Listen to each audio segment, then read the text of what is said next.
Kapansin-pansin na madaming natuwa nang ipinakita ng MMDA na wala silang pinapanigan at batas ang dapat masunod lalo na sa lansangan. Pero sa kabila ng kasiyahan ng karamihan, may ilan din na nagsasabing hindi makatwiran lalo na ang pagtaas na 5,000 na penalty sa mga motorista. Well, paalala po, we've been doing this for the past week. Sana po yung apprehensions namin last week has already become the signal to all of you not to violate. Ngayon po, 5,000 na ang penalty. I hope you know it and I hope it will deter you from doing these violations. Napakamahal po niyan. Katulad ngayon, nakikiusap na sana kami na babawasan kasi wala na tayong magagawa.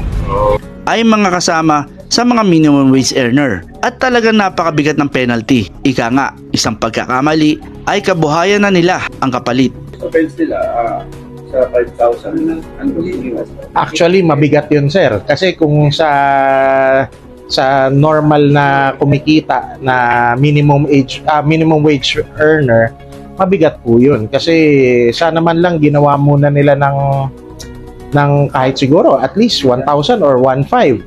Kasi kahit papano, mangangaray pa rin naman yun. Pero sa 5,000, sir, hindi siya reasonable, pang mga kotse yung rate na in-apply. So medyo mabigat.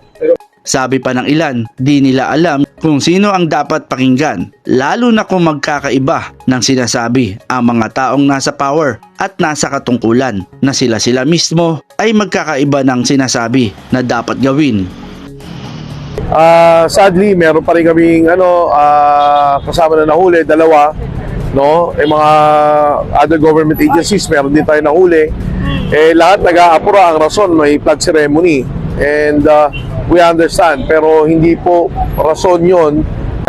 Point of view ko lang as a motorcycle rin po. Naguguluhan din, sir, kasi yun nga, hindi natin alam kung sino susundin. Sasabihin ng isa, ganito. Sasabihin ng isang channel na naman, ganito. Sana pag-usapan kung sino talaga dapat ang mag-i-initiate ng mga ganyang mga batas para at least isa lang ang papakinggan kasi naguguluhan din po yung mga riders. Nahihirapan din. Wala pong alternatibong solusyon. Ang alam lamang po nila ay manghuli at magpataw ng malaking halaga ng multa.